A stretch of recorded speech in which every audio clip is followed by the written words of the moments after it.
ओम नमो भगवते श्री अरविंदय। ओम आनंदमयी चैतन्यमयी सत्यमयी परमे। आमे दिव्य जननी श्री माँ विरचित चिरंतनी ग्रंथर अध्याय मानक आलोचना करुथिले। आज जो अध्याय आलोचना करिबा तार शीर्षक हेउछि बाहिक श्रृंखला। पृष्ठा हेउछि 53। आमे गत थर आलोचना करुथिले जे कृच्छ्र साधना कौन, तार परिप्रकाश किपरि हुए एवं पूर्ण जोगरे कृच्छ्र साधनार विशेष आवश्यकता नाही। पूर्ण जोगरे किपरि साधनार आवश्यकता अछि से संपर्क रे मध्य आमे गत थर आलोचना करुथिले। आज एही अध्याय रे आलोचना करिबा माँ को पचरा जाउथिबा प्रश्न और तार उत्तर को भित्ति करी। प्रश्न: माँ किंतु केतेक बाहिक श्रृंखला फलप्रद हुए नाही कि? माँ उत्तर देले, जदि एपरि एक श्रृंखला तुमे तुम उपरे पकाओ एवं जदि ताहा अति निर्बोध विषय होई न थाए, ताहा हेले ताहा तुमको किछि साहाय्य करि पारे अवश्य। बुझिबा जे श्रृंखला केते केते स्थान रे अत्यंत निर्बोधतार परिचय देई थाए। एई जेमती कौनसी उपासना पद्धति पाई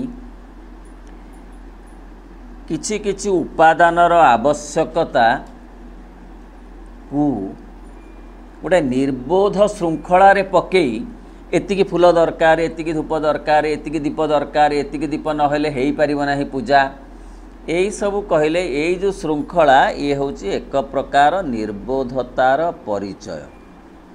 किंतु जो श्रृंखला तुमको सहयोग करिवो से श्रृंखला आवश्यक। अर्थ तमे स्थिर हो बसिबा, मन को स्थिर करिबा, एकाग्र करिबा, यही सब बा किछि तांकर पाठ पढ़िला बेले तांको अनुभव करिबा जे माँ को पढ़ुची कि श्री अरविंद पढ़ुची लगुच हाँ सी जमी मत यह मध्यम पढ़े दौरान बुझे दौरान एमिति अनुभव करवा। यही सब श्रृंखला एपरिक जदि जड़े संभव हुए से स्थिर हो बसिबा बा तार तार निजको निजे श्रृंखलित करी पढ़िबा, शुणिबा, जानिबा, ध्यान करिबा यह दरकार। किंतु अवांछित मार्गरे श्रृंखलार विशेष आवश्यकता नाही। एतिकी उपवास कले यह घटिबो, ए व्रत कले यह मिलिबो, निजर देह खराब हेले मध्य उपवास करिबा को पड़िबो, सप्ताह के दिने मौन व्रत करिबा को पड़िबो, नहेले भगवत कृपा प्राप्त हवा संभव हब नाही। ए सब श्रृंखलार आवश्यकता नाही। जो श्रृंखला सहयोग करिबो ताहा आवश्यक पूर्ण जोग पाए। किंतु एक श्रृंखला मु कहूची से सब तापस्विक श्रृंखलार कथा अथवा से सब कृच्छ्र साधनार कथा जदि ताहा तुमे साधारण भाव अभ्यास करूथाओ ताहाले ताहा तुमको निश्चय गर्वित करिबो। कले जो श्रृंखला गुड़ाक कृच्छ्र साधना द्वारा संपर्कित एमिति बसिबो, सेमितिका तुमे कार्य करिबो, सेमिति भगवत उपासना करिबो, आग या पढ़िबो तापर ताहा पढ़िबो, ताहा न पढ़िले चलिबो नाही, धूपटा आग दबो नहले पछरे दबो, आळती जदि कला बेलू जदि कौन सी कारण पवन रेटा हल हल लिभिगला सरला कथा, विपद माड़ी आसला କାହିଁକିନା ଆଜି ଆଳତି ଲିଭିଗଲା। ବାହାରେ ଝଡ଼ ପବନ ହେଉଛି, ତେଣୁ ସେ କହିଲେ ଏଇସବୁ କଥା ନା ସପ୍ତାହକେ ମୌନ ବ୍ରତ କରୁଛି। ଏମିତି ବି ଧାରଣା ଆଜିକାଲି ଲୋକଙ୍କର କିଛି ଅଛି, ଆଗରୁ ଅଧିକ ଥିଲା। ସପ୍ତାହରେ ଯଦି ଜଣେ ମୌନ ବ୍ରତ କରୁଛି ତାକୁ ଅନ୍ୟମାନେ କହୁଥିଲେ ଗୋଟେ କ'ଣ ଗୋଟେ ଭଲ ମଣିଷ, ଗୋଟେ ସାଧୁ ପ୍ରକୃତିର ପିଲାଟିଏ କହୁଥିଲେ। ପୂର୍ଣ୍ଣ ଯୁଗରେ ତାର ଆବଶ୍ୟକତା ନାହିଁ। ଏଇ ଯେଉଁ ଶୃଙ୍ଖଳା ଏଗୁଡ଼ିକ କ'ଣ କରେ ନା ନିଜକୁ ଗର୍ବିତ କରେ। ମୁଁ ଅମୁକ କରେ ନାହିଁ, ମୁଁ ଏତେ ଉପବାସ କରେ, ମୁଁ ଏତେ ବ୍ରତ କରେ, ମୁଁ ଆଇଁଷ ଛାଡ଼ିଛି 13 ବର୍ଷ ହେଲା। ଏଇ ଯେଉଁ ଭାବ ଆଣେ, ମୁଁ ଅଣ୍ଡା ଶୁଣିଲେ ଗାଧେଇ ପଡ଼େ। ଏଇ ଯେଉଁ ଭାବନା, ଏ ଭାବ ମଣିଷକୁ ଗର୍ବିତ କରେ, ନମ୍ର କରେନି। ତାହେଲେ ତାହା ତୁମକୁ ନିଶ୍ଚୟ ଗର୍ବିତ କରିବ। ତା ମାନେ ଏହା ତୁମ ଭିତରେ ଏଇଭଳି ଭୟଙ୍କର ଗର୍ବବୋଧ ସୃଷ୍ଟି କରିବ ଯେ ତୁମେ ଆଉ ସେଥିରୁ କେବେ ନିଷ୍କୃତି ପାଇପାରିବ ନାହିଁ। ପରିଷ୍କାର ମା ଲେଖିଲେ ଯେ ଏ ଯଦି ତୁମକୁ କବଳିତ କରିନେଲା, ଏତିକି କଥା ନହେଲେ ପୂଜା ହୋଇପାରିବ ନାହିଁ, ସେତିକି କଥା ନହେଲେ ମୁଁ ବସିପାରିବି ନାହିଁ, ଇଏ ସିଷ୍ଟମଟା ଏମିତି ହେଲେ ହେବ। ଯେମିତିକା ସେ ଶ୍ରାଦ୍ଧ ବେଳେ ବିରାଡ଼ିଟେ ବନ୍ଧା ହେବ, ନହେଲେ ଶ୍ରାଦ୍ଧ ହେବନି, ପୂର୍ବପୁରୁଷ ନେବେନି ଶ୍ରାଦ୍ଧ। ଇଏ ଗୋଟେ ଶୃଙ୍ଖଳା। ବିରାଡ଼ି ଆଉ ଖଣ୍ଡମଣ୍ଡଳରେ ନାହାନ୍ତି, ତା ପୂର୍ବଦିନଠୁ ଧରା ହେଇ ଗୋଟେ ମେ କେଁ କେଁ ହେଉଥିବ, କାହିଁକିନା ଶ୍ରାଦ୍ଧ ସରିଲେ ପୁଣି ଫିଟା ହେବ, କୁଆଡ଼େ ଗୋଟେ ଧରା ହେଇକି ଆସିଥିବ। କାହିଁକିନା ସିଏ ଗୋଟେ ଶୃଙ୍ଖଳା ଯେ ଶ୍ରାଦ୍ଧ ମାନେ ଗୋଟେ ବିରାଡ଼ି ବନ୍ଧା। କିଏ କେଉଁ ପୁରୁଷରେ ମେ କେଁ କେଁ ହେଉଥିଲା ତାକୁ ଗୋଟେ ଘୋଡ଼େଇ ଦେଇଥିଲା, ହଇରାଣ କରୁଥିଲା ବୋଲି କହିଲେ ଏଇଟା ଆମ ଘରର ବ୍ୟବସ୍ଥା, ଏମିଟା କରିବାକୁ ପଡ଼ିବ, ନହେଲେ ସେ ନେବେନି ଶ୍ରାଦ୍ଧ, ପୂର୍ବପୁରୁଷ ନେବେନି। ଏଇ ଯେଉଁ କଥା ସବୁ ସେ କହିଲେ ଏଗୁଡ଼ିକ ଗର୍ବବୋଧ ସୃଷ୍ଟି କରେ। ହାତୁଡ଼ିରେ ପିଟି ଏସବୁ ଜିନିଷକୁ ଭାଙ୍ଗିବାକୁ ପଡ଼ିବ। ତା ମାନେ ଅତୀତର ଏଇସବୁ ବୃଥା ଶୃଙ୍ଖଳା। ତା ମାନେ ତୁମେ ନୀରବତାରେ ବସିବା, ତା ମାନେ ତୁମେ ଯଦି ସ୍ଥିର ହୋଇକି ସିଧା ହୋଇକି ପଦ୍ମାସନରେ ବସିପାରିଲ ଧ୍ୟାନରେ, ଏଗୁଡ଼ିକ କଥା ପଡ଼ିନି। ଏଇ ଯେଉଁ ଅଦରକାରୀ ଶୃଙ୍ଖଳାର କଥା ପଡ଼ିଛି, ସେଗୁଡ଼ିକୁ ତୁମକୁ ହାତୁଡ଼ିରେ ପିଟି ଭାଙ୍ଗିବାକୁ ପଡ଼ିବ, କାହିଁକିନା ସହଜରେ ସେସବୁ ଯିବନି। କ'ଣ ତାହେଲେ ଏଥିପାଇଁ ଦରକାର, ମାନେ ଏଇ ପୂର୍ଣ୍ଣ ଯୋଗ ପାଇଁ କ'ଣ ଦରକାର? ପ୍ରଥମ ସର୍ତ୍ତ ହେଲା ଏକ ସୁସ୍ଥ ବିନୀତ ମନୋଭାବ। ବିନୀତ ମନୋଭାବ କାହା ପ୍ରତି? ଭଗବାନଙ୍କ ପ୍ରତି। ଆମର ଯେଉଁ ଏଇ ଶୃଙ୍ଖଳା ବା କୃଚ୍ଛ୍ର ସାଧନା କ'ଣ ହେଉଛି ନା, ସେଇ ସାଧନାର ମାର୍ଗ ପ୍ରତି ଆନୁଗତ୍ୟ ରହିଯାଉଛି ଅଧିକ। ଭଗବାନଙ୍କ ପାଖକୁ ଗଲାବେଳକୁ ସେ ଆନୁଗତ୍ୟ କମି ଯାଉଛି, ଫୋର୍ସଟା ପଡ଼ିଯାଉଛି। କେତେ ଫୁଲ, କେତେ ଧୂପ, କେତେ ଆସିଲା ବେଲପତ୍ର, କ'ଣ ବେଲପତ୍ରରେ କଣା ହେଇଯାଇଛି କି ନାହିଁ ଖୋଜୁଥା, ଯଦି କଣା ହେଇଗଲା ରିଜେକ୍ଟେଡ଼। ଏଇ ଯେଉଁ କଥା ଗୁଡ଼ାକରେ ଯାଉଛି ଭାରି ଅଯଥା ଆଟେନସନ୍ ଆଉ ଅଯଥା ସମୟ। ଅସଲ ଭାବ, ଅସଲ ଭକ୍ତି ପହଞ୍ଚି ପାରୁନି ଅଧିକରୁ ଅଧିକ ଭଗବାନଙ୍କ ପାଖରେ। ଏଇ ଆନୁଷଙ୍ଗିକ କଥାରେ ଅଧିକ ସମୟ ଚାଲିଯାଉଛି। ମା କହୁଛନ୍ତି ପୂର୍ଣ୍ଣ ଯୋଗରେ ଏ ଆନୁଷଙ୍ଗିକତା ଉପରେ ଗୁରୁତ୍ୱ ଦେବାର କୌଣସି ବିଶେଷ ଆବଶ୍ୟକତା ନାହିଁ। ତାହେଲେ କେଉଁଥିରେ ଆବଶ୍ୟକତା ଅଛି ନା ଗୋଟେ ସୁସ୍ଥ ଆଉ ବିନୀତ ମନୋଭାବ। ବିନୀତ ତାଙ୍କ ପ୍ରତି ବିନୀତ ଭାବ ଯେ ସେ କେଡ଼େ ବଡ଼, ମୁଁ କେତେ ସାନ, ସିଏ ହିଁ ଏ ସବୁ କଥାର ନିୟନ୍ତ୍ରକ ନିୟାମକ, ମୁଁ ମଧ୍ୟ ତାଙ୍କ ନିୟନ୍ତ୍ରଣରେ ଅଛି। କୃଚ୍ଛ୍ର ସାଧନାରେ କି ଏଇ ଯେଉଁ ବାହ୍ୟ ଶୃଙ୍ଖଳାରେ ମନେ ହେବ ସେ ମୋ ନିୟନ୍ତ୍ରଣରେ ଅଛନ୍ତି। ମୁଁ ଏଇଆ ଦେଲେ ସେ ନେବେ, ଏଇଆ ଆଜି ପୂଜା କଲେ ସେ ଗ୍ରହଣ କରିବେ, ତେଣୁ ମୁଁ ବଡ଼ ତାଙ୍କଠାରୁ ବେଳେବେଳେ ଏପରି ମନେ ହେବ, କିନ୍ତୁ ସେଥିରେ ବିନୀତତା ନଥାଏ। ବିନୀତ ଭାବ ହେଉଛି ଯେ ଏ ସବୁ କଥାର ଯିଏ ନିୟନ୍ତ୍ରକ, ଯିଏ ନିୟାମକ, से केते विराट अन्यत्र लिखा है जे तांकर गोटे मन भी अच्छी तांक मन होची महामन जो मन द्वारा से सबू कथा बुझी पारंती सबू कथा जानी पारंती सबू कथा सुनी पारंती सबू कथा देखी पारंती सबू कार्य करी पारंती तेणु से भली एक विराट महाशक्ति। माँ को थरे प्रश्न है माँ भगवान किए ना भगवान जी एक समय रे सबू कथा शुणी पारंती जी जोठी जेते डाकिला जी समुद्र रे किए डाकिला कि मरुभूमि रे किए डाकिला कि जोठी शस्य श्यामल क्षेत्र रे किए डाकिला जी सबू समय रे एक समय रे सबू स्वर सबू डाक शुणी पारंती जी सबू दृश्य एक समय रे देखि पारंती जनक कथा देखिले जनकर व्यवस्था देखिले आउ जन को भूली जिवे नहीं एक समय रे जी एक समय रे समस्त को सबू कथा को जानी पारंती एपरिकी जड़े कौन भावुची कहूची जे तो शुणी पारंती एपरी भावुची जी मध्य कौन मन रे ताहा से जानी पारंती से भगवान।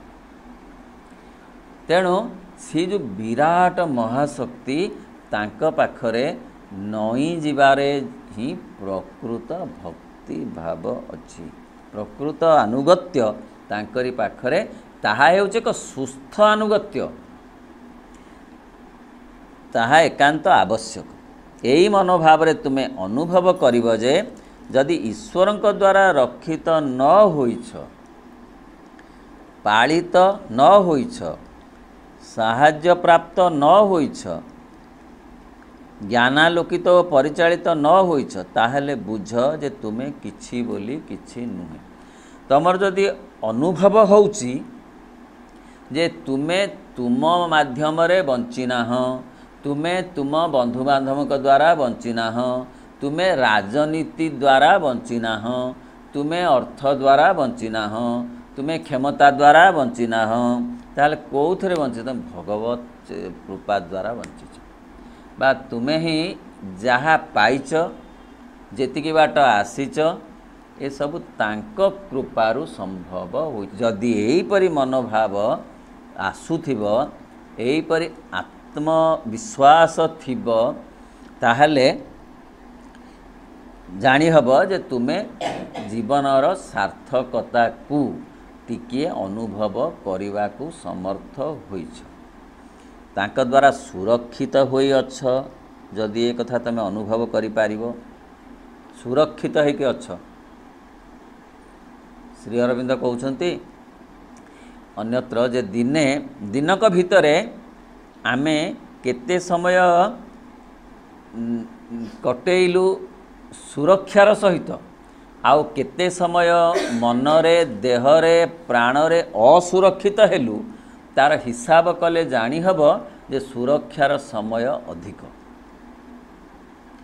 असुरक्षित देहरे जंत्रणा होउची से होची शारीरिक असुरक्षितता प्राणरे जंत्रणा मनरे जंत्रणा ता अपेक्षा आमे अधिक समय दिनर निश्चित भाव में भगवत सुरक्षारे अच्छु बोली हाथ गोड़ दुईटा सुरक्षित होगी अच्छी नले गड़ गड़ होकर भांगी जाता भांगी जाऊनी लोकंकर आमे दिन शेष केवे भाविचु जे आज दिनक आमे तांक सुरक्षारे सुरक्षित होई रहिछु एमिति हुए तो किए केमति केते अछंती जे माने आज मध्य सुरक्षित हेई नाहंती शारीरिक क्षेत्र रे मानसिक क्षेत्र रे सुरक्षित होकर नाहंती आमे सुरक्षित हो बरंग अच्छु कृतज्ञता आमे तांका द्वारा पालित होकर अच्छु सी आमको पालन करुछंती सतरे किए पालन करुची खाद्य द्वारा हो अम्लजान द्वारा हो जल द्वारा हो ए सूर्यालोक द्वारा हो पवन द्वारा हो ए तो आमको पालन करुछंती आमे भावुचु आमे निजको निजे पालित होउचु कारण आमर से सामर्थ्य अच्छी एमती गोटे भावना आम भितर होउची पूर्ण जोग पाई ए भावना आदौ समीचीन नुहे साहाय्य प्राप्त आमे तांकरी साहाय्य पाउछु सी आमको प्रति क्षेत्र रे साहाय्य करुछंती बंचिबा पाई बढ़िबा पाई साहाय्य से करुछंती। सी ही एकमात्र दाता जी सबु दियंती आउ केही किछि दियंतिनी। माँ अन्यत्र कहती केही किछि दियंतिनी जदि किए किछि एते टिकिए दियंती से ताठू बहुत कथा आशा करती विनिमय रे एपरिकी खूब कम रे कृतज्ञता बा कौन नम्रता आशा करती।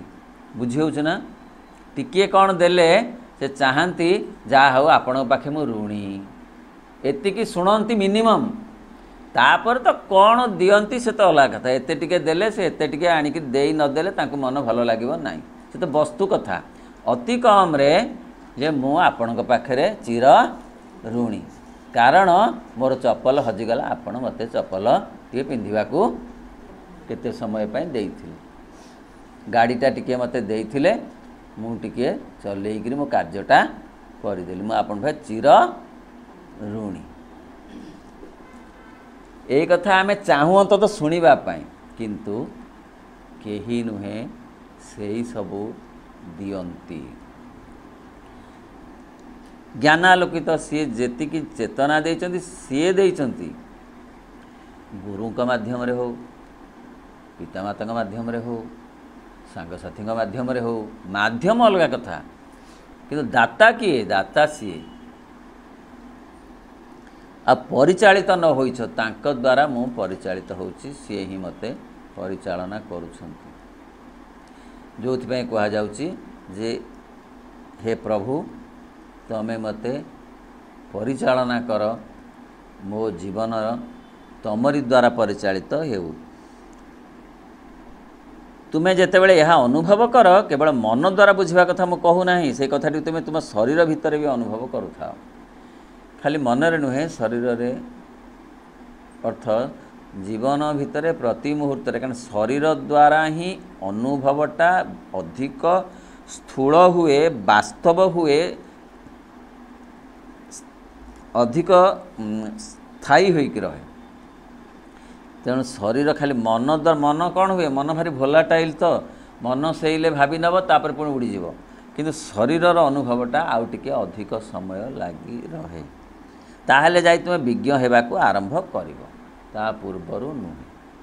ता अर्थ माँ कहिले तमे जदि प्रकृत रे चेतना रे अग्रगति करने को चाह ताहले दरकार प्रथम कथा तुमको एक विनीत मनोभाव विनम्रता भगवान के प्रति।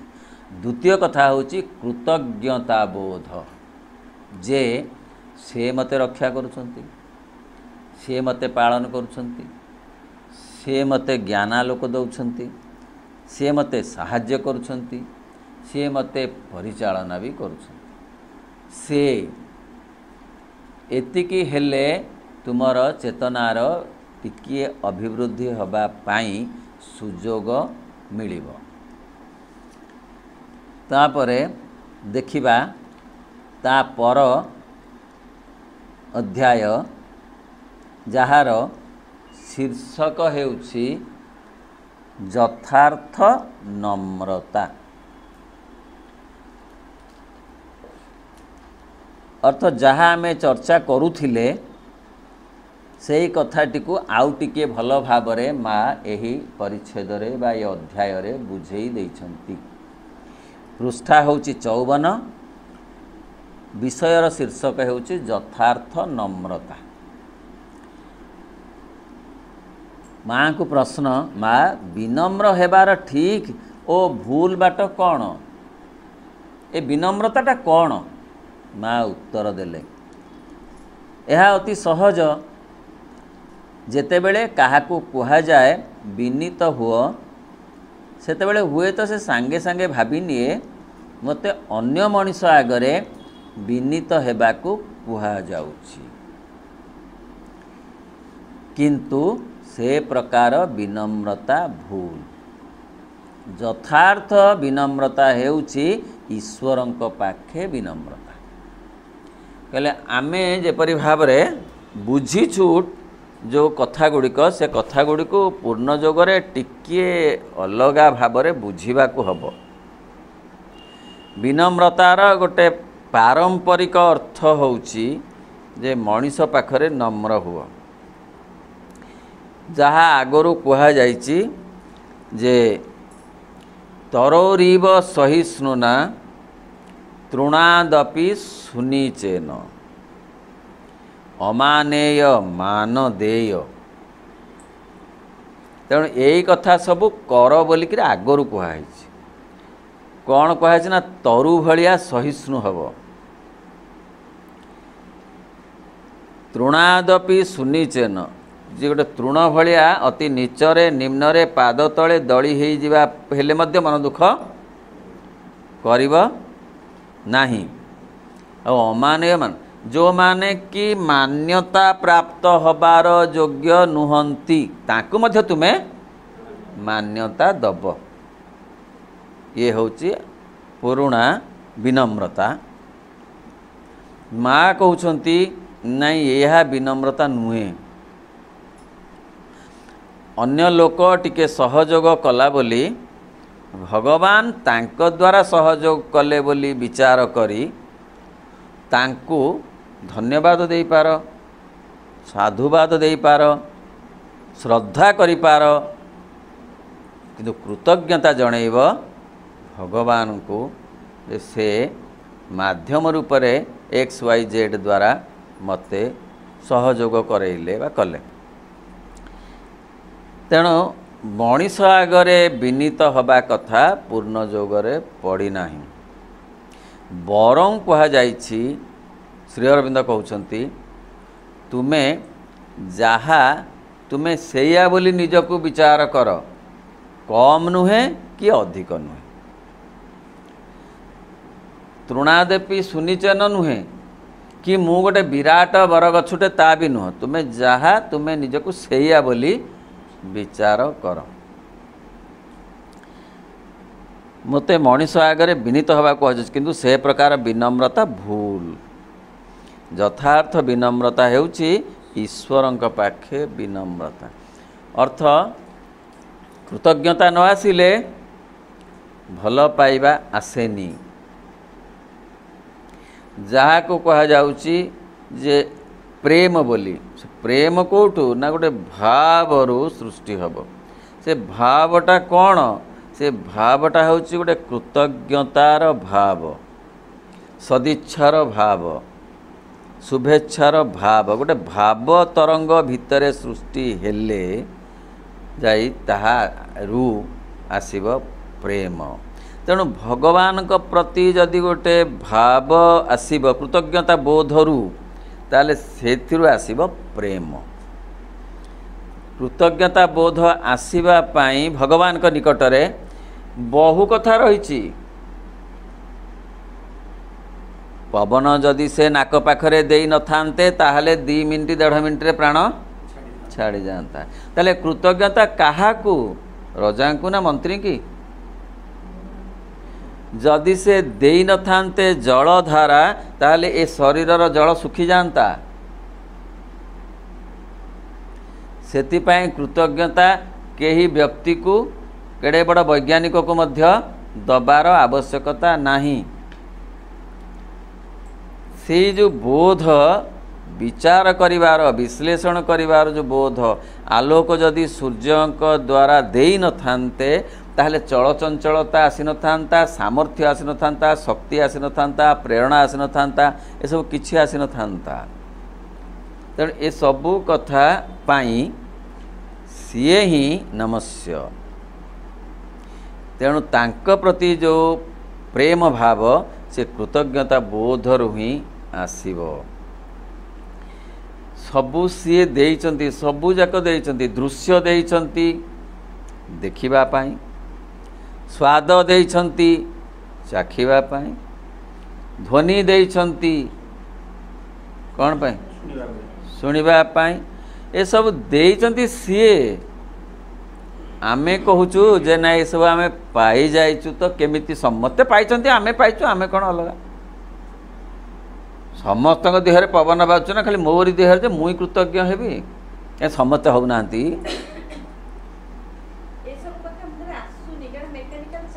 ଚାଲିଛି ଆମେ ହୋସରେ ନାହୁଁ।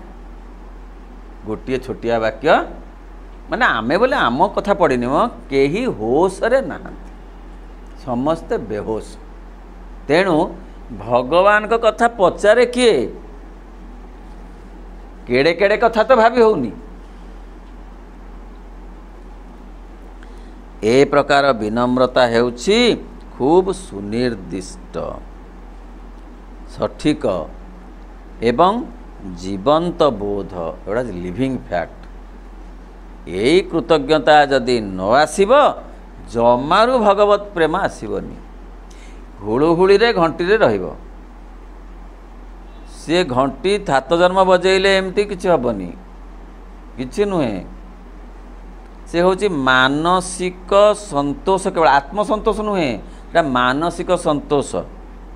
ଯେ ମୁଁ ଏତେ ମଣ୍ଡା କଲି, ସେତେ କାକରା କଲି, ସେତେ ଆଜି ମୋର ପୂଜା କଲି, ମୁଁ ଗ୍ରିଲ୍ ଖୋଲି ଦେଇଥିଲି 12ଟା 5 ରାତିରୁ ମାର୍ଗଶିର ମାସରେ। ତେଣୁ ଏଇଗୁଡ଼ା ସବୁ ହେଉଛି ମାନସିକ ସନ୍ତୋଷ। ଏଥିରେ ଚେତନା ବଢ଼ିବନି। ମୁଁ ଏମିତି ଆଇଁଷ ଖାଉନି 27 ବର୍ଷ ହେଲା, କ'ଣ ହେଲା ଆଇଁଷ ନ ଖାଇଲେ? ନା ଯେହେତୁ ମୁଁ ଆମିଷ ଖାଉନାହିଁ, ମୁଁ ଗୋଟେ ସାଧୁ, ମୋ ପାଇଁ ଗୋଟେ ସ୍ୱତନ୍ତ୍ର ବ୍ୟବସ୍ଥା ନିଶ୍ଚୟ ଭଗବାନ କରିବେ। ଯେହେତୁ ମୁଁ ଆମିଷ ଖାଉନାହିଁ, ଏ ଭଗବାନ ଜମା ସ୍ୱତନ୍ତ୍ର ବ୍ୟବସ୍ଥା କରିବେନି। ତାଙ୍କର ଏଇ କାମ ନୁହଁ, ତାଙ୍କୁ ବେଳ ନାହିଁ ଏସବୁ କଥା ବୁଝିବାକୁ। କିଏ ଆମିଷ ଖାଉଛି କିଏ ନ ଖାଉଛି ସେ କଥା ବୁଝିବାକୁ ବେଳ ନାହିଁ। ବରଂ ସିଏ ଦେଖନ୍ତି ତାଙ୍କ ସହିତ କିଏ ଯୋଡ଼ି ହେଇ ରହିପାରୁଛି। ଆଉ ତାଙ୍କ ସହିତ ଯୋଡ଼ି ହେଇ ରହିବାର ବାଟ ବେଲପତ୍ର ନୁହେଁ, ଅପରାଜିତା ନୁହେଁ, ଭାବ, କୃତଜ୍ଞତା ବୋଧ, ପ୍ରେମ। କ'ଣ ସେ ପ୍ରେମ? ସେ ପ୍ରେମ ଗଭୀର ହେଇଗଲେ ତାକୁ କହୁଛନ୍ତି ଯେ ମହାପ୍ରେମ। ଆହୁରି ଗଭୀର ହେଲେ ସେ ହେଉଛି ଦିବ୍ୟ ପ୍ରେମ। ଦିବ୍ୟ ପ୍ରେମ ଆସିନି, ଦିବ୍ୟ ପ୍ରେମ ଆସିନି। ରାଧାଙ୍କ ପାଖରେ ଆସିଥିଲା ଦିବ୍ୟ ପ୍ରେମ, ମାଙ୍କ ପାଖରେ ଆସିଥିଲା ଦିବ୍ୟ ପ୍ରେମ। ତେଣୁ ଶ୍ରୀଅରବିନ୍ଦ କହିଲେ ଏ ପ୍ରେମ, ଏ ଭଲ ପାଇବା କେବଳ ପ୍ରଥମ ଥରେ ଆସିଥିଲା ମା ରାଧାଙ୍କ ନିକଟରେ, ରାଧା ପ୍ରେମ ବୋଲି ତାକୁ କହିଲେ। ଆଉ ପରେ ଆସିଲେ ମାଙ୍କ ନିକଟରେ, ଯିଏକି ଜୀବନର ସବୁ ମୋର ବୋଲି କିଛି ରଖିନି, ହେଉ ଇଚ୍ଛା ପୂରଣ ବୋଲି କହିଲେ। ଯାହା ବାଛିଦବ ମୋ ଲାଗି ଜୀବନ ବା ମରଣ। ସେ କହିଲେ ଦେହର ପ୍ରତି କୋଷାଣୁରୂପୀ ସେ ମଧ୍ୟ ଦେଇଦେଲେ। ପ୍ରତି ରକ୍ତ ବିନ୍ଦୁ ମୋହରି ପ୍ରଭୁ ସିନା ତୁମ୍ଭରି, ଏକାନ୍ତେ ମୁହିଁ ସର୍ବମତେ ନିଶ୍ଚିତେ ମୁଁ ତୁମ୍ଭରି। ଯିଏ ଦେହ ପ୍ରାଣ ମନର ସମସ୍ତ କୋଷାଣୁକୁ ଯିଏ ଦେଇ ପାରିଲେ, ତାଙ୍କୁ ଯିଏ ତାଙ୍କୁ ନିବେଦନ କରିଦେଇ ପାରିଲେ ସାମଗ୍ରିକ ଭାବରେ, ସେଇ ହେଉଛନ୍ତି ଦିବ୍ୟ ପ୍ରେମ, ଯାହା ଆଗରୁ ଥରେ ମାତ୍ର ପୃଥିବୀକୁ ଆସିଥିଲା ରାଧା ପ୍ରେମ ଭାବରେ। ତେଣୁ ଆଉ ଯେତେ ଯେତେ ପ୍ରେମ ଯେତେ ଉଚ୍ଚତାରେ ଏପର୍ଯ୍ୟନ୍ତ ଆସିଛି ପୃଥିବୀକୁ, ମହାପ୍ରେମ। ତେବେ ସେ ପ୍ରେମରୁ ଆହୁରି ସେ ପରିପୃକ୍ତ ହେଲେ ସେ ମହାପ୍ରେମରେ ପରିଣତ ହେବ। ଯେତେବେଳେ କି ଅନୁଭବ କରିହେବ ଯେ ତୁମ ବିନା ମୁଁ ବଞ୍ଚିପାରିବି ନାହିଁ, ଫିସ୍ ଆଉଟ୍ ଅଫ୍ ୱାଟର ଲାଗିଲେ ବୁଝିବାକୁ ହେବ ଯେ ପ୍ରେମ ଆସିକରି ମହାପ୍ରେମ ଆଡ଼କୁ ଯାଉଛି। ତେଣୁ ସେଇ ଯେଉଁ ଭାବ, ସେଇ ଭାବଟାର ମୂଳ କ'ଣ? କୃତଜ୍ଞତା। ଭାବଟା ଏହି, ହଁ, ସେ ଗୋଟେ ଜୀବନ୍ତ ଭାବ, ସଦା ଜାଗ୍ରତ ସେ ଭାବ, ସଦା ଜୀବନ୍ତ। ଯାହା ଯାହା ମିଳିଛି ସବୁ ଭଗବାନ ହିଁ ଦେଉଛନ୍ତି। ଏଇ କଥାର ଅନୁଭବଟା ହିଁ ଯୋଗ ସାଧନାର ମୌଳିକତା, ମୂଳ ମନ୍ତ୍ର। ଫୁଲଟିଏ ଯଦି ମିଳିଛି ତାକୁ ପ୍ରଭୁ ଦେଇଛନ୍ତି, ଫଳଟିଏ ଯଦି ମିଳିଛି ପ୍ରଭୁ ଦେଇଛନ୍ତି, ପାଣି ମୁନ୍ଦିଏ ମିଳିଲେ ପ୍ରଭୁ ଦେଇଛନ୍ତି, ଖାଦ୍ୟ ମିଳିଲା ପ୍ରଭୁ ଦେଇଛନ୍ତି। ଏଇ ଯେଉଁ ତାଙ୍କ ସାଙ୍ଗରେ ସବୁ କଥା ଯୋଡ଼ିବାର ଯେଉଁ ବାସ୍ତବ ଚେତନା, ଏଇଟା ହେଉଛି ମୂଳ କଥା। ଆମେ ସେ କଥାଟାକୁ ଯୋଡ଼ି ପାରୁନାହୁଁ। ଆମେ ଯୋଡ଼ୁଛୁ କେତେ କଥାରେ। ମୁଁ ଦେଲି ଟଙ୍କା, ଆଣିଲି ଖାଦ୍ୟ ଜିନିଷ ଖାଇଲି, ଭଗବାନ କ'ଣ ଦେଲେ? ମୁଁ ଟଙ୍କା ନଦେଲେ କ'ଣ ସେ ଦୋକାନୀ ମୋତେ ଦେଇଦେବ? ତାହେଲେ ମୁଁ ବଡ଼ ନା ଭଗବାନ ବଡ଼? ମୋର ଟଙ୍କା ବଡ଼ ନା ଭଗବାନଙ୍କ କୃପା ବଡ଼? मनुष्य द्वंद्व सत ना नहीं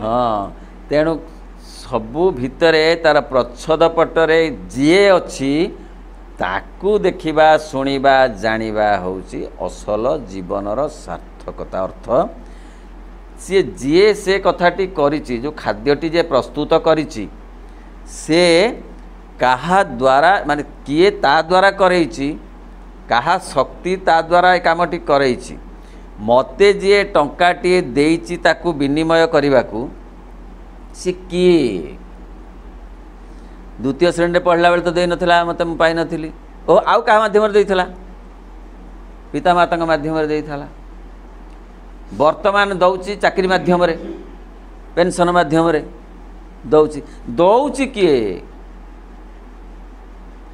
जी दौची मते विनिमय करबाकू से अर्थ को से पुणी वाई भितर शक्ति देइची से सबू चितौ चकुली पिठा मंडा पिठा छेनापड़ सब तैयारी करके से रखिया ताकू भी देइची शक्ति आग्रह तेणु ये सबू भितरे जी मूल कथा से ही होची असल चिंतनीय भावटा यही परी ईश्वर व्यतीत मु किछि नुहे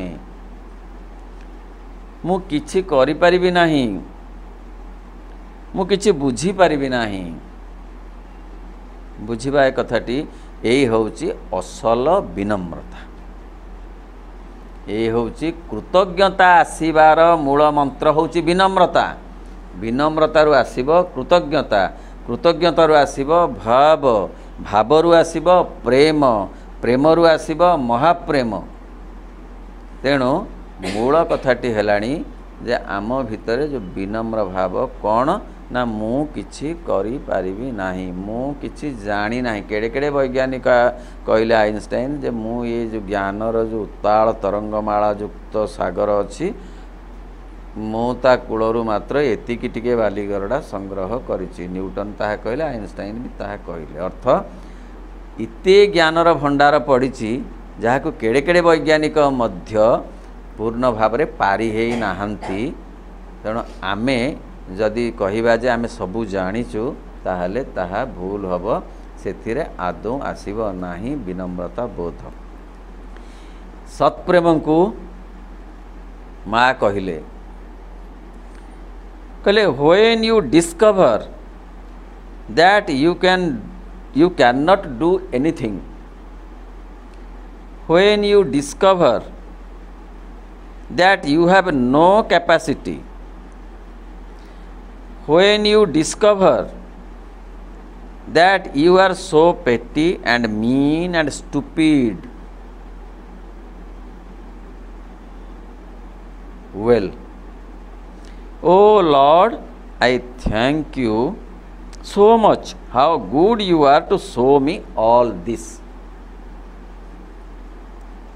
the minute you discover it you say now it is up to you you will do what has to be done for all this to change it does change परिष्कार भाव में माँ बुझाई देले सत्प्रेम को नुहे पृथ्वी को बुझाई देले समस्त को बुझाई देले कहले भगवान का सांगरे जोड़ी हे रहिबा जीवनर यथार्थता और सार्थकता ताहार बाट हेउची विनम्रता तार भावटा किपरि विनम्रता आसीबो किपरि when you discover that you can not do anything मु किछि करि परिबि नाही when you discover that you have no capacity मोर सामर्थ्य नाही जेते बेले तमे जानिबो जे यू आर सो पेटी मु एडे टिकी एडे सामान्य ए विश्व ब्रह्मांड तुलना रे माँ कहले अन्यत्र जे तुम्हें होच छुंची मुनरे मुने छुंचीटा मारिदेले पृथ्वी रे जेतिकी आसीबो ता मुनरे माटी तुम्हें सेतिकी आउ पुळे अहं एई होची तमर डेफिनेशन मनुष्यर साधारण मनुष्यर डेफिनेशन एया कहले सेतिकी बेले निजको जदि भाबियो मु केडे सामान्य आउ भाव मु केते मीन मीन माने नीच माने मु केते माने केते केते हीन नीच भावना रे भाव रे चिंता रे चेतना रे कार्य रे कल्पना रे सबुथरे केड़े केड़े किते हीन केड़े तुच्छ पुणी केड़े स्टुपिड स्टुपिड माने निर्बोध बोका मु केड़े निर्बोध मु किछि बुझी नाही बुझीबा को चाहू नाही मु जानी नाही जानिबा को चाहू नाही तेणु मु केड़े निर्बोध किंतु भाबुची मु सबु जानिची मु जहा भाबुची सेटा ठीक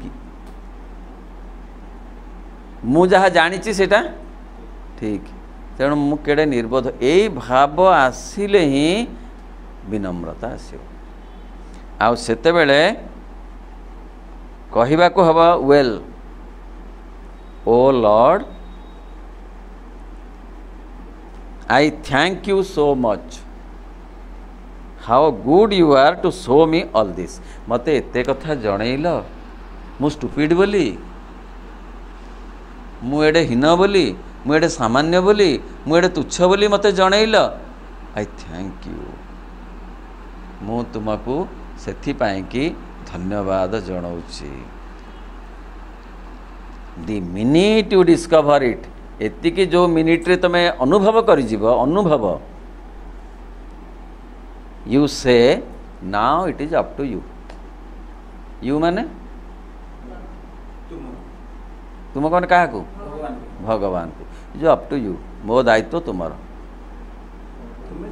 कारण मु तो जानी नहीं ए बाटे गले भल हब कि से बाटे गले भल हब ए कथा कले भल हब कि से कथा कले भल हब एक कथा कहिले भल हब कि से कथा कहिले भल हब मु किछि जानिनी now it is up to you you will do what has to be done for me जहा मो पाई दरकार ताहा तुमे करि पारिबो कर all this change for all this change मोर सबु कथा को चेंज करिया पाई तुमे जहा कर इट डज चेंज तापरे आस्ते आरंभ हबो तांकर कार्य आरंभ हबो माँ अन्यत्र कहउछनी सत्प्रेम को तुमे गोटे साधा कागज होई मते बढ़ेई दियो निजे खंडे साधा कागज होई मते बढ़ेई दियो मोर जहा इच्छा मु ताकू ता धरे लिखिबी किंतु से जो कागजटा आम पाखे अच्छी ना सेटा एते गारिया मारिया हेइछि जे ताकू साधा करवा सहज हो नाही ताकू आमे जदि ऊपर आडू लिभेई जीवु सी ताकू पुणी लिखिजीव अहं ता धरे पुणी लिखिदेव आमे तल आडू लिभेई गलु ताले से पुणी तल आडे लिखिजीव से जमा सी आमे लिभेइला मात्रे के से डबल डबल लिखि दउथिबो तेणु ताकू साधा करवा एडे सहज नुहे जो कथा श्रीराम कृष्ण परमहंस मध्य कहूथिले जे भगवान को बकलतनामा लिखि दियो तापरे शांति रे रह बकलतनामा बोले वकिल को लिखा हो साधा कागज रे दस्खत कर देदेव ता ना बकलतनामा एतर किछि लेखा नथिबो ताकू भरोसा करी ताकू विश्वास करी तमे साधा कागज रे शेष रे खाली दस्खत करी ताकू देदेव सी तार लिखिक जहा करिवो तापरे केते भरोसा थिबा दरकार ना नहीं ताले भगवान को सेतिकी भरोसा जणे करिबा दरकार जे सी जहा करिवे भल सेही साधा कागज हवा को निजको पड़िबो आम भितरु जे कही जेते बुद्धिमान और जेते सामर्थ्यवान हेले भी ईश्वरंक चेतना तुलना रे ताहा किछि भी नुहे आमे जेड़े बड़ ज्ञानी हो तथा कथित जेड़े बड़ शक्तिशाली हो शारीरिक भाव रे किंतु सी भगवान को तुलना रे किछि भी नुहे कारण सी सबुथिरे इते अधिक जे जहाँ को मन बुझी पारिबो नाही प्राण ସହଜରେ ଅନୁଭବ କରିପାରିବ ସ୍ପର୍ଶ କରିପାରିବ ନାହିଁ ଆଉ ଶରୀର ତ ତାଙ୍କୁ ଧରି ରଖିପାରିବ ନାହିଁ ଏତେ ବିରାଟ। ଦିବ୍ୟ ଜୀବନ ଗ୍ରନ୍ଥରେ ଚର୍ଚ୍ଚା ହେଲା ଯେ ଭଗବାନକୁ କେମିତି ଆମେ ଜାଣିବା ମାନେ କେଉଁ ମାପରେ ତାଙ୍କୁ ମାପିବା ନା ତାଙ୍କୁ ମାପିବା ପାଇଁ ଆମ ମନରେ ସାମର୍ଥ୍ୟ ଆସିନାହିଁ। ତେବେ ଏତିକି ଆମେ ସାଧାରଣ ଭାବରେ ଟିକିଏ ଅନୁମାନ କରିପାରିବା ଯେ ଯେତେ ସୌନ୍ଦର୍ଯ୍ୟ ଏ ପୃଥିବୀକୁ ଅଦ୍ୟାବଧି ଆସିଛି ଓ ଆସିବାର ଅଛି ଆଗାମୀରେ ସେ ହେଉଛନ୍ତି ଭଗବାନଙ୍କ ସୌନ୍ଦର୍ଯ୍ୟ।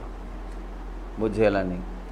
ଯେତେ ସୌନ୍ଦର୍ଯ୍ୟ ଆମେ ପୃଥିବୀ କଥା କହିବା ଅନ୍ୟ କଥା ନ କହିବା ପୃଥିବୀରେ ଆରମ୍ଭ ଦିନରୁ ଯେତେ ସୌନ୍ଦର୍ଯ୍ୟ ଆସିଛି କେତେ ପତ୍ରର ସୌନ୍ଦର୍ଯ୍ୟ ଆସିଛି କେତେ ଫୁଲର ସୌନ୍ଦର୍ଯ୍ୟ ଆସିଛି କେତେ କେତେ ପାହାଡ଼ର ସୌନ୍ଦର୍ଯ୍ୟ ଆସିଛି କେତେ ସୂର୍ଯ୍ୟୋଦୟର ସୌନ୍ଦର୍ଯ୍ୟ ଆସିଛି କେତେ ସୂର୍ଯ୍ୟାସ୍ତର ସୌନ୍ଦର୍ଯ୍ୟ ଆସିଛି କେତେ ବସନ୍ତର ସୌନ୍ଦର୍ଯ୍ୟ ଆସିଛି ଆମେ ଜାଣିଛୁ କି?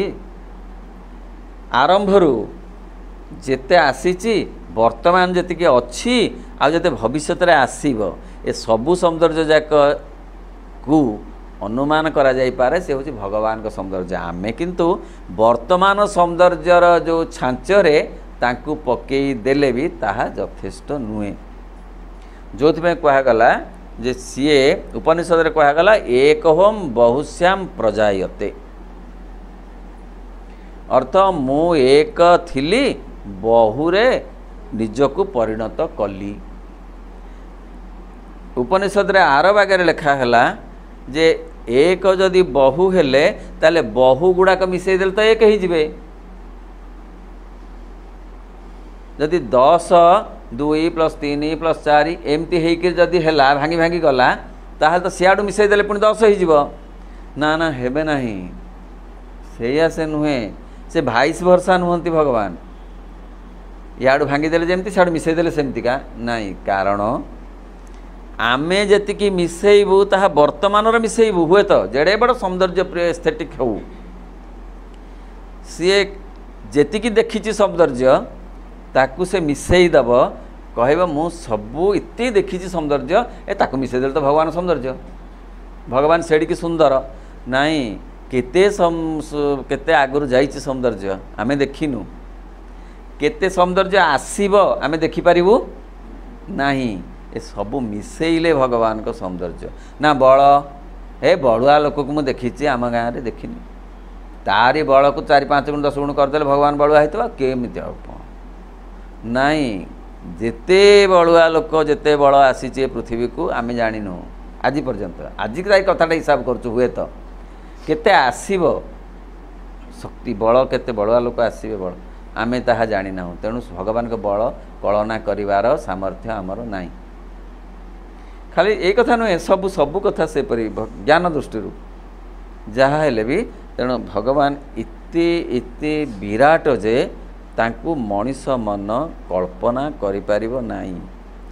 କ'ଣ ତାହେଲେ କରିବ ନା କେବଳ ସମର୍ପଣ କରିଦେବ ନିଜକୁ ସେତିକିରେ ପାଇବ ସେ ଆତ୍ମସନ୍ତୋଷ। କେଉଁ ବାଗରେ ସେ କରିବ ତାହା ତା ଉପରେ ନିର୍ଭର କରେ। କେତେବେଳେ ସେ ଶିଷ୍ୟ ଭାବରେ କରିବ କେତେବେଳେ ସଖା ଭାବରେ କରିବ କେତେବେଳେ ତାଙ୍କର ସେ ସନ୍ତାନ ଭାବରେ କରିବ କେତେବେଳେ ସେ କେଉଁ ଭାବରେ କରିବ ସେଟା ଅଲଗା କଥା। ସେଟା ବ୍ୟକ୍ତିଗତ ପ୍ରକୃତି ଉପରେ ନିର୍ଭର କରେ। କେତେବେଳେ କାନ୍ତା ଭାବରେ କରିବ। ଷଡ଼ ଗୋସ୍ୱାମୀ ବୃନ୍ଦାବନରେ ସାଧନା କରୁଛନ୍ତି ବିରାଟ ସାଧନା। ଆସି ପହଞ୍ଚିଲେ ମୀରାବାଇ କହିଲେ ମୁଁ ସାକ୍ଷାତ କରିବାକୁ ଯିବି ଷଡ଼ ଗୋସ୍ୱାମୀକୁ। ରୂପ ଗୋସ୍ୱାମୀ ଜୀବ ଗୋସ୍ୱାମୀ ସନାତନ ଗୋସ୍ୱାମୀ ଏମାନେ ସବୁ ବିରାଟ ବିରାଟ ସାଧକ ଭାରତବର୍ଷର। ସେମାନେ କହିଲେ ଯେ ଆମେ ନାଇଁ ମୀରାବାଇଙ୍କୁ ଆଲାଉ ନାହିଁ ଆମ ପାଖକୁ ଆସିବାକୁ କାରଣ ସିଏ ଜଣେ ନାରୀ। ହସିଦେଲେ ମୀରାବାଇ କହିଲେ ନାରୀ କ'ଣ ନାରୀ ତ ସମସ୍ତେ ଏକା ପୁରୁଷ ଭଗବାନ। ତାମାନେ ଷଡ଼ ଗୋସ୍ୱାମୀ କି ସାଧନା କରୁଛନ୍ତି ସେ ପର୍ଯ୍ୟନ୍ତ ନିଜକୁ ନାରୀ ଭାବରେ ଭାବି ନାହାନ୍ତି ତଥାପି ଭାବୁଛନ୍ତି ସେ ପୁରୁଷ ସେମାନେ ବୋଲି। ସେ କି ସାଧକ କହିବାର ଅର୍ଥ କିଏ କାନ୍ତା ଭାବରେ ଯଦି କେଉଁ ବାଟରେ ନ ପାରୁଛ ତାହେଲେ ଶ୍ରୀଅରବିନ୍ଦ କହୁଛନ୍ତି ଶତ୍ରୁ ଭାବରେ ତାଙ୍କୁ ବିଚାର କର। ଶତ୍ରୁ ଭାବରେ ବିଚାର କଲେ ମଧ୍ୟ ତାଙ୍କ ସାନ୍ନିଧ୍ୟ ମିଳିବ, କିନ୍ତୁ ଶତ୍ରୁ ଭାବରେ ନେଇ ଆଣି ଥୋଇପାରିବା ଦରକାର। ଇଏ ଯେତେ ଯେତେ ଶତ୍ରୁ ତାଙ୍କର ହେଲେ ଏ ଶତ୍ରୁତା ଭିତରେ ଜ୍ଞାନ ଅଛି। ବିନା ଜ୍ଞାନରେ ଜଣେ ଶତ୍ରୁ ହେଇପାରିବ ନାହିଁ। ସେ ଜ୍ଞାନୀ ଶତ୍ରୁ, ସେ ଧଇଁଆ ଧେଡ଼ିଆ ଶତ୍ରୁ ନୁହଁ। ତେଣୁ ସି ଯେତେ ଯେତେ ସବୁ ଯେତେ ଅବତାରଙ୍କ ସାଙ୍ଗରେ ଯେତେ ଶତ୍ରୁତା କରିଛନ୍ତି ସମସ୍ତେ ସେ ବୈକୁଣ୍ଠରୁ ଆସିଛନ୍ତି। ସେ ଆସିଛନ୍ତି ସେଇଠୁ ଆସିଛନ୍ତି ଏବଂ ଜ୍ଞାନୀ ସେମାନେ। ହିରଣ୍ୟାକ୍ଷ ହିରଣ୍ୟକଶିପୁ ଆସିଛନ୍ତି, ରାବଣ ଆଉ କୁମ୍ଭକର୍ଣ୍ଣ ସିଏ ଆସିଛନ୍ତି, କୃଷ୍ଣ ଅବତାରରେ କଂସ ଦନ୍ତବକ୍ର ବା ଅନ୍ୟ ଅର୍ଥରେ କୁହାଯାଉଛି ବକ୍ରଦନ୍ତ କିଏ କହୁଛନ୍ତି, ଶିଶୁପାଳ ବୋଲି ମଧ୍ୟ ତାଙ୍କୁ କୁହାଯାଉଛି। ଏହିପରି ଭାବରେ ସେମାନେ ସମସ୍ତେ ଜ୍ଞାନୀ, ମାନେ ବୁଝିପାରିଛନ୍ତି ଭଗବାନଙ୍କୁ, କିନ୍ତୁ ଟିକିଏ ଅହଂ ରହିଯାଇଛି ବୋଲି ତାଙ୍କ ପାଇଁ ଶତ୍ରୁତା ଆସିଛି। ଏବଂ ଏଇଭଳି ବୋଧ ତୁମର ସବୁବେଳେ ରହିବା ଉଚିତ, ତାହେଲେ ଯାଇ ତୁମେ ତୁମର ଯଥାର୍ଥ ଗ୍ରହଣଶୀଳ ମନୋଭାବ ରଖିପାରିବ। ଏହା ଏପରି ଏକ ନମ୍ର ଗ୍ରହଣଶୀଳତା ଯାହାକି ଈଶ୍ୱରଙ୍କ ବିପକ୍ଷରେ କୌଣସି ବ୍ୟକ୍ତିଗତ ଛଳନା ରଖେ ନାହିଁ। ଆମେ ସବୁବେଳେ କ'ଣ କହିଛୁ? ଆମେ ଆତ୍ମପକ୍ଷ ସମର୍ଥନ କରି ନିଜକୁ ନିଜେ ବଡ଼ କରିଛୁ। ଅର୍ଥ ଆମେ ଭଗବାନଙ୍କୁ ଇଚ୍ଛାନୁସାରେ ହଉ ବା ନ ହଉ, ଲକ୍ଷ୍ୟରେ ହଉ କି ଅଲକ୍ଷ୍ୟରେ ହଉ ବିରୋଧ କରିଛୁ। ଭଗବାନଙ୍କୁ ରାବଣ ବିରୋଧ କରିବା ଭଳି ବିରୋଧ କରିନୁ। କାହିଁକିନା ଯିଏ ମହାଜ୍ଞାନୀ ବିରାଟ ଜ୍ଞାନୀ, ଯିଏ ଆସିକରି କରିପାରେ ସେତୁବନ୍ଧ ପ୍ରତିଷ୍ଠା, କହିପାରେ ଯେ ମୁଁ ପ୍ରତିଷ୍ଠା କଲି ଆସ ମୋତେ ମାର, କାରଣ ମୁଁ ତୁମ ଶତ୍ରୁ। ହଁ ମୁଁ ତୁମ ଶତ୍ରୁ, ମୁଁ ପ୍ରତିଷ୍ଠା କରୁଛି ସେତୁବନ୍ଧ, ସାରି ଉପରେ ତୁମେ ଆସ ଆଉ ମୋତେ ମାରିବ। ଆମେ ଏକଥା କହିପାରିବୁ? ଆମେ କହୁଛୁ ତୁମେ ମୋର ଶତ୍ରୁ, ତୁମକୁ ମୁଁ ମାରିବି, ମୋତେ କ'ଣ ତୁମେ ପାରିବ? ମୁଁ ସାଇଁକିନି ଉଡ଼ିଯିବି ଆକାଶରେ, ଧାଇଁକିନି ବୁଡ଼ିଯିବି ଜଳରେ, ମୋତେ କୁହ ପାଇବ ତୁମେ? ତେଣୁ ଆମର ଶତ୍ରୁତା ବଡ଼ ବିଚିତ୍ର ଶତ୍ରୁତା। ଶତ୍ରୁତା ଅର୍ଥ କ'ଣ? ବିରୋଧ ଭାବ। ଆମକୁ ଯଦି ଭଗବାନଙ୍କର ଆମ ଆଗରେ କିଏ ପ୍ରଶଂସା କଲା ଆମକୁ ଭାରି କେମିତି ଲାଗିବ, କିନ୍ତୁ ଗୋଟେ ବିଚିକିଟିଆଟା ଲାଗିବ। କେତେ ସେଇ କଥା ଗୁଡ଼ାକ କହୁଛ, ଭଗବାନ ଭଗବାନ ଭଗବାନ ଭଗବାନ। କ'ଣ ଭଗବାନ କରୁଛନ୍ତି? ଭଗବାନ ଏଇଲେ ମୁଁ ଚାହିଁବି ଭଗବାନଙ୍କୁ ବିରୋଧ କଲେ କ'ଣ ମୋର ନିଶ୍ୱାସ ବନ୍ଦ ହେଇଯିବ? ଯଦି ଏତେ ବିରାଟ ଭଗବାନ ତାହେଲେ ମୋର ନିଶ୍ୱାସ ବନ୍ଦ କରିଦିଅନ୍ତୁ ତ। ଆମେ ସବୁବେଳେ ଭଗବାନଙ୍କୁ ଅଲକ୍ଷ୍ୟରେ ବିରୋଧ କରୁଛୁ, କହୁଛୁ ତାଙ୍କର ଆମ ପ୍ରତି କୌଣସି ଅବଦାନ ନାହିଁ। ଠିକ୍ ନା ଭୁଲ? ଆମ କଥା ପଡ଼ିନି, ମୋ ଦୁନିଆ କଥା ପଡ଼ିଛି। ତାଙ୍କର ଆମ ପ୍ରତି କିଛି ଅବଦାନ ନାହିଁ। କାହାର ଅଛି?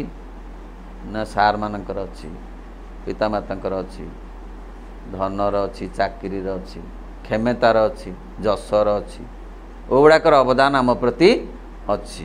ପାଣି ଟାଙ୍କିର ଅଛି। ତେଣୁ ଏଗୁଡ଼ାକର ଅବଦାନ ଆମ ପାଇଁ ଅଛି, କିନ୍ତୁ ଭଗବାନଙ୍କର ଅବଦାନ ଆମ ପାଇଁ ନାହିଁ।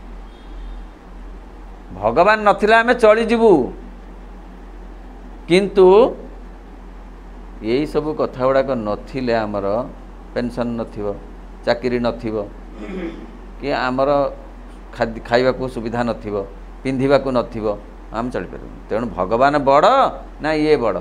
ଆମକୁ ବିଚାର କରୁ କରୁ କରୁ କରୁ ସଦାବେଳେରେ ଭଗବାନଙ୍କ ପଲାଟା ତଳକୁ ଯାଉଛି ନା ଉପରକୁ ଯାଉଛି? ଉପରକୁ ଯାଉଛି। ତାକୁ ଯେତେ ଭିଡ଼ିଲେ ପାଠଚକ୍ର କ'ଣ କରୁ? ତାକୁ ଭିଡ଼ୁଛି, ଅପା ହସିଲେ କହ ଠିକ୍। ତାକୁ ସବୁବେଳେ ଭିଡ଼ୁଛି, ପୁଣି ଗେଟ୍ ପାଖକୁ ଗଲା ବେଳକୁ ସେ ଯେଉଁ ଉପରକୁ ସେଇ ଉପର। ତେଣୁ ତାକୁ ସେଇ ଭିଡ଼ିବା କାମଟା ଏଇ ପାଠଚକ୍ରର ନାଇଁ। ଏଇଟା ଭାରି ଜିନିଷଟା ତଳକୁ ରହିବା ଦରକାର। ଓଜନ ଜିନିଷଟାକୁ ଆମେ ସବୁବେଳେ ହାଲକା ଭାବିଛୁ, ହାଲକା ଜିନିଷକୁ ଭାବିଛୁ ଓଜନ ଜିନିଷ। ଏଇ ହେଉଛି ପାରାଡକ୍ସ ଅଫ୍ ଲାଇଫ୍। ତେଣୁ ନମ୍ର ଗ୍ରହଣଶୀଳତା ଇଏ ତାଙ୍କଠୁ ଆମେ ଗ୍ରହଣ କରୁଛୁ ସବୁ। ଯିଏ ଗ୍ରହଣ କରେ ନା ସେ କ'ଣ ଏମିତି ଗ୍ରହଣ କରେ? କିଏ ଏମିତି ଗ୍ରହଣ କରିଛି ଭାଇ ଆପଣ ଦିଅନ୍ତୁ, ଜଣେ ଦଉଛି ତାକୁ ଦିଅନ୍ତୁ, ଆସି କହ ଏମିତି କେମିତି ଦେବି? ତମେ ହାତଟାକୁ ତଳୁ କରୁନା। ତେଣୁ ଗ୍ରହଣଶୀଳତା ନମ୍ର ଗ୍ରହଣଶୀଳତା, ବିନମ୍ରତାର ସହିତ ମୁଁ ଗ୍ରହଣ କରୁଛି କାରଣ ତୁମେ ଦାତା, ତୁମେ ଦାତା। ଧନ୍ୟ ସେ ଦାତା ଜାଣେ ଯାଚକ ମନ। ତେଣୁ ଧନ୍ୟ ସେ ଦାତା, ସେ ଜାଣିଛନ୍ତି କ'ଣ କ'ଣ ଦେବେ, କିପରି ଭାବରେ ଦେବେ, କିପରି ଭାବରେ ସିଏ ଆତ୍ମପ୍ରକଟ ହେବାକୁ ଚାହିଁବେ ମଣିଷ ଭିତରେ ସେ ଜାଣନ୍ତି, କିନ୍ତୁ ଅହଂ କରେଇ ଦେଉନି। ଦିବ୍ୟଜୀବନ ଗ୍ରନ୍ଥରେ ଶ୍ରୀ ଅରବିନ୍ଦ ଲେଖୁଛନ୍ତି, କହିଲେ ଭଗବାନ ଅପେକ୍ଷା କରିଥାନ୍ତି କ'ଣ ପାଇଁ ନା ମୋତେ ଟିକେ ଡାକନ୍ତାନି, ମୁଁ ଟିକେ ତା ଭିତରକୁ ଯିବାକୁ ଚାହୁଁଛି ଯେ ଯାଇପାରୁନି, କବାଟଟାକୁ ଜୋର କରି ବନ୍ଦ କରିଛି, ଟିକେ ଖୋଲନ୍ତାନି। ଅପେକ୍ଷା କରି ରହନ୍ତି। ମା କହୁଛନ୍ତି ଭଗବାନ ଏତେ ଭଦ୍ରଲୋକ ଯେ ସେ ପ୍ରତ୍ୟେକ ମଣିଷର ଦ୍ୱାରରେ ଅପେକ୍ଷା କରିଛନ୍ତି ଦୀର୍ଘ ଜୀବନ ଧରି, ମାନେ ସମୟ ଜୀବନର ସବୁ ସମୟ ଧରି ସେ ଅପେକ୍ଷା କରିଛନ୍ତି। ଆମେ ତାଙ୍କୁ ଡାକି ନାହୁଁ। ସେ ଅପେକ୍ଷା କରିଛନ୍ତି ଆଉ ଏତେ ଭଦ୍ରଲୋକ ଯେ ସେ କବାଟ ବାଡ଼ାନ୍ତିନି, କଲିଂ ବେଲ୍ ମାରନ୍ତିନି। କିଏ? ଭଗବାନ କେବଳ ଠିଆ ହେଇଥାନ୍ତି। ଠିଆ ହେଇକିରି ଆମ ଜୀବନଟା ଏକ କଟିଯାଏ ତାଙ୍କ ଠିଆରେ। ଆମେ ବସୁ, ଶୋଉ, ହାଇ ମାରୁ, ଦାନ୍ତ ଘଷୁ, ସେ କିନ୍ତୁ ଠିଆ ହେଇଥାନ୍ତି। କାହିଁ ଆମ ଦ୍ୱାର ତ ଗଲାବେଳକୁ ଆଜି ଦେଖିବାନି, ଆଜି ଦେଖିବି ଯେ ଠିଆ ହେଇଥାନ୍ତି। ସଦାବେଳେ ଠିଆ ହେଇଥିବେ ନା, ମୁଁ ପାଠରୁ ଗଲାବେଳକୁ ଠିଆ ହେଇଥିବେ ନାଇଁ, ସେ ଠିଆ ଅନୁଭବର ଠିଆ। ଆହା ସେ କେତେ ଭଲ ପାଆନ୍ତି, କହନ୍ତି ସିଏ ମୋତେ ଗୋଟେ ଫୁଲ ବି ଦିଅନ୍ତାନି। ପ୍ରଭୁ ଲେଖିଛନ୍ତି ଏତେ ଭଲ ପାଆନ୍ତି ଯେ ମୋତେ ଟିକେ ଡାକନ୍ତାନି, ମୁଁ କେମିତି ଯିବି? ମୁଁ ଧସେଇ ତ ପଶନ୍ତିନି ନା, ସେ ଧସେଇ ପଶିବେନି। ଅପାତ୍ରରେ ଭଗବତ୍ତା ନିଜକୁ ଦିଅନ୍ତି ନାହିଁ, କାରଣ ତାଙ୍କର ଅବମାନନା ହେବ। ଯେଉଁଥିପାଇଁ ଶ୍ରୀକୃଷ୍ଣ ଅଷ୍ଟାଦଶ ଅଧ୍ୟାୟର ଶେଷ ଆଡ଼କୁ କହିଲେ, ହେ ଅର୍ଜୁନ, ମୋ କଥା ଯେଉଁମାନେ ମୋର ନିନ୍ଦୁକ ତାଙ୍କୁ ମୋ କଥା କହିବ ନାହିଁ। ଏଇଟା ପ୍ରଭୁ ନିଜେ ଶ୍ରୀକୃଷ୍ଣ କହୁଛନ୍ତି ଗୀତାରେ, ଆଉ ଶ୍ରୀ ଅରବିନ୍ଦ ମଧ୍ୟ କହୁଛନ୍ତି ସାବିତ୍ରୀ ମହାକାବ୍ୟରେ ଯେ ମୋର ଯେଉଁମାନେ ନିନ୍ଦା କରନ୍ତି ବା ମୋତେ ଯେଉଁମାନେ ଶ୍ରଦ୍ଧା ନ କରନ୍ତି ତାଙ୍କୁ ମୋ କଥା ଶୁଣେଇବ ନାହିଁ, ତା ଦ୍ୱାରା ଅପବ୍ୟବହାର ହେବ ଭଗବତ୍ତାର। ଫଳରେ ଆମେ ସବୁବେଳେ ବିରୋଧ କରି ଆସିଛୁ ଆମ ଅହଂ ଯୋଗୁଁ ଭଗବାନଙ୍କୁ। ସବୁ ଭାବିଛୁ ଯେ ଆମ ଅହଂ ଆମକୁ ଦେଇଛି। ଅହଂ ମଧ୍ୟ କହୁଛି ଯେ ହଁ ମୁଁ ଦେଇଛି, ଯାହା ଯାହା ମିଳିଛି ଅହଂ କହୁଛି ମୁଁ ତତେ ଦେଇଛି। ଆମେ କହୁଛୁ ହଁ ହଁ ତୁ ହିଁ ଦେଇଛୁ। ହେଲେ ଭଗବାନ ତ ପଶି ପାରୁନାହାନ୍ତି, ବରଂ ଅଲକ୍ଷ୍ୟରେ ବିରୋଧର ସମ୍ମୁଖୀନ ଆମ ଦ୍ୱାରା ହେଉଛନ୍ତି। ତେବେ ଆମେ ଭଗବାନଙ୍କୁ ଗ୍ରହଣ କରିବୁ ନମ୍ର ଭାବରେ କିପରି ନା କୃତଜ୍ଞତା ଦ୍ୱାରା ତାଙ୍କୁ ଆମେ ଗ୍ରହଣ କରିପାରିବୁ ଯେ ସବୁ ତାଙ୍କ ଦାନ, ସିଏ ହେଉଛନ୍ତି ମହାଦାନୀ। ସିଏ ଦେଇଛନ୍ତି ବୋଲି ସବୁ ଆମେ ପାଇଛୁ। ସେଇଥିପାଇଁ ଶ୍ରୀ ଅରବିନ୍ଦ ଲେଖିଲେ ଯେ ତମେ ଆଉ କିଛି କଥା ଛାଡ଼ିବାକୁ ମୁଁ କହୁନାହିଁ, ସେ କଥା ଗୁଡ଼ାକ ଛାଡ଼ିଦେଲେ ଅହଂ ଯିବନି। ଆଇଁଷ ଛାଡ଼ିଲେ, ଲଣ୍ଡା ହେଲେ, ଏଗୁଡ଼ାକରେ ଅହଂ ଯିବନି। ताहले जीव केमिति विनम्रता जो से कहले जे renunciation of ego and acceptance of God in life is जोग I teach no other renunciation से अहं ही भगवान का आड़ को बाट आमको छाड़ू नाही ते अहम को चिन्ही ता कबलरू मुक्त हवा को चेष्टा करिवार अन्य नाम जोग जोग माने ताहा जोग माने ये कथा किसी आउ नुहे जोगी हवा सन्यासी हवा ये सब जोग नुहे तेणु तांक आड़ को जीवाकू अहंर विरोध को अतिक्रम करी किपरि अतिक्रम करिबा विनम्रता विनम्रता किपरि आसीब कृतज्ञता द्वारा वास्तव रे सबु किछि तांकर नुहे कि वस्तु सबु भावना सबु सबु तांकर नुहे कि आमे व्यवहार करूछु ना अहं द्वारा प्रेरित है आमे कहूटा मोर मोर बोली कि प्रकृत तांकर नुहे कि जदि सतरे आमे भावी नबु जे सब तांकर आमे व्यवहार करूछु ताहले तांक प्रति विनम्रता बोध आसीबो कि नहीं किंतु अहं एक कथा भाविबा को दौनी बोली जे दबनी एपरी नुहे किपरि से भाविबा को दब से आमको प्रयास कर जार अन्य नाम अभिप्सा प्रत्याख्यान आउ समर्पण को माध्यम करने को पड़ो। ओम नमो भगवते श्री अरविंदाय। ओम आनंदमयी चैतन्यमयी सत्यमयी परमे।